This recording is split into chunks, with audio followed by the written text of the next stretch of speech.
about him.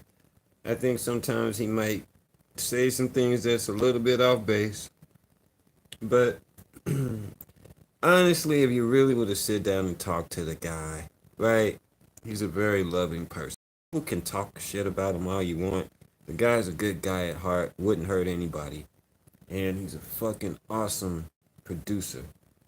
So I'm gonna give the man his props. Let him say what he's got to say. But I went from having confidence and arrogance to having faith. And faith is the opposite of fear. And that created this fearless approach that I have. I think very three-dimensionally. I don't think in the black and white lines that I've been programmed to think in. And I think in full color. So when I talk, I have to describe a thought in 5 ways. You know, we enjoy food that has multiple seasoning in it. We enjoy music that has multiple instruments. So when I talk, it's not a rant, it's a symphony of ideas. And when you collect them, you say, oh, these are all these things that connect. Yeah, you know, I just tell the truth. And telling the truth is crazy in a world full of lies. That's simply it. So now let's take like where there's, you know, people who have, you know, issues with me as Kanye West, so they say, they classify, you know, my motivational speeches as like rants and things like this. Like, why is he saying that? Why is he doing that? Blah, blah, blah. Well, I've reached a point in my life where my Truman Show boat has hit the painting. And I've got to a point that Michael Jackson did not break down. I have reached the glass ceiling. As a creative person, as a celebrity. When I say that, it means I want to do product. I am a product person. Not just clothing, but water bottle design, architecture, everything, you know, that you could, you know, think about. And I've been at it for 10 years. And I look around, I say, wait a second, there's no one around here in this space that looks like me. And if they are, they're quiet as So that means, wait a second, now we're seriously like in a civil rights movement. Like people used to joke about, do you remember our South Park photo? Yeah, I do. Remember how funny that was? Do you think there would be a Givenchy in the hood if it wasn't for that South Park photo? Yeah. So many people are just so obvious. They don't even realize that when they box me in or try to verbally put me in some type of box or put Donda in a box, that they're really showing their level of ignorance. They're putting themselves in a box. And, you know, people can write all they want, but what are people doing? And if there's anybody that's out there doing, they know how hard it is to actually do. And I'm like a motivation of the doers. If everything I did failed, which it doesn't, it actually succeeds. But if everything I did failed, just the fact that I'm willing to fail is an inspiration. People are so scared to lose that they don't even try. Like one thing that people can't say is they can't say, I'm not trying. And I'm not trying my hardest and I'm not trying to do it the best way that I know how with what little information I get. So when I compare myself to Steve Jobs or Walt Disney, Howard Hughes, David Stern, Michelangelo, Da Vinci, Jesus, or whatever it is, I'm saying these are my heroes. These are people that I look up to. This is the type of impact I want to make on the earth. If I can make this type of impact up to this point, what can I do if you call Bob Iger and say, yo, give him a shot? If you call Oprah and say, yo, back this kid.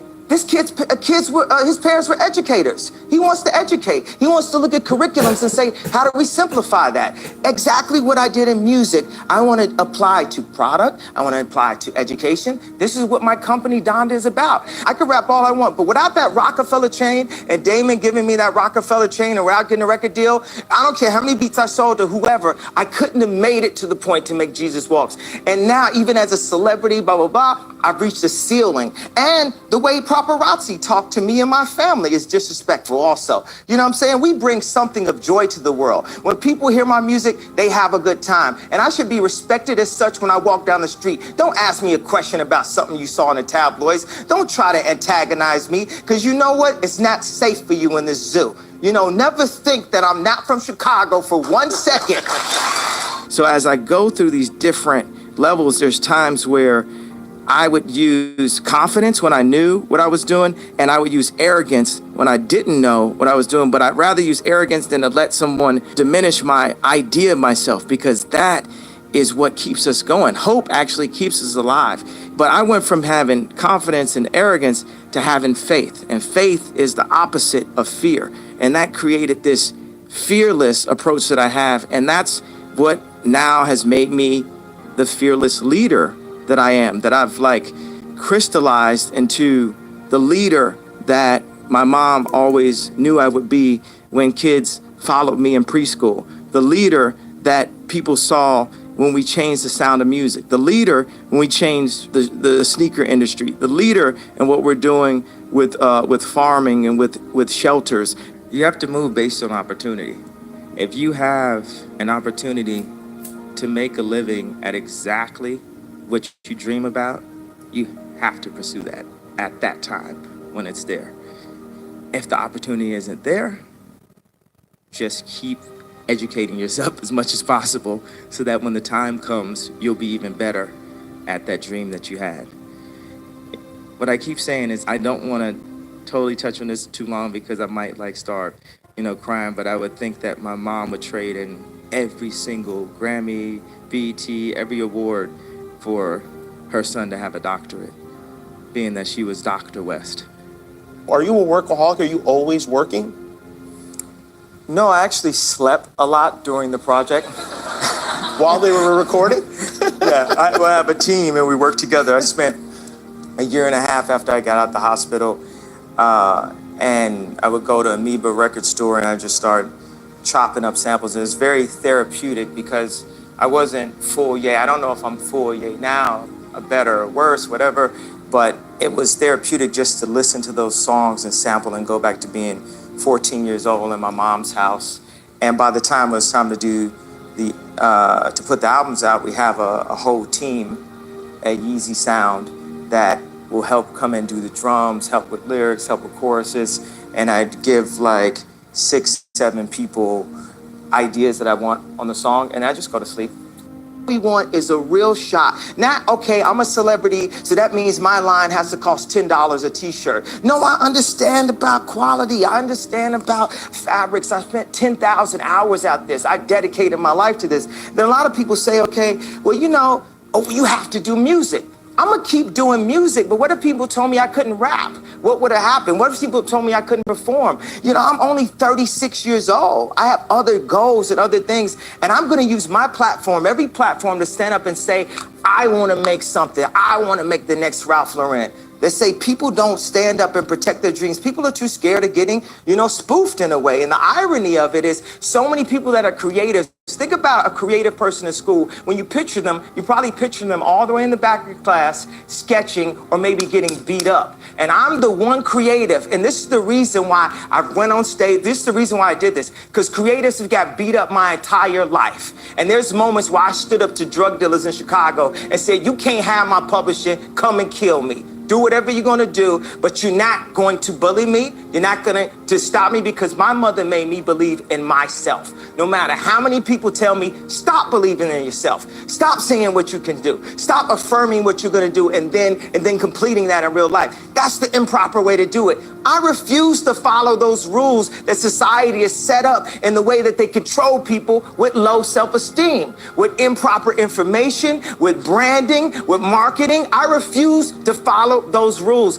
It's about truth. It's about information. It's about awesomeness. And the only luxury is time, the time you spend with your family. That's the only luxury to this concept of luxury. And I remember the last thing she said. She said, you know what the problem is with all these students? As soon as they did anything, from when they were really little, their parents clapped. And the point she wanted to make to me, that she said to me as we were leaving out the hallway of the restaurant the last time I saw her, was, don't clap.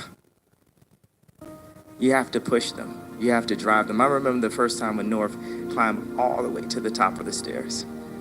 And I'm trying to say that Kim would have grabbed her by third stair. But she felt like she had to impress me and be more dynamic, or hit the highest point that she had ever hit in her life. And Louise was really hard and difficult with the students, but I felt like when you like Celine, when you like McQueen, all these things that have inspired us, I'm just talking directly about fashion, it's because there were people that pushed that hard.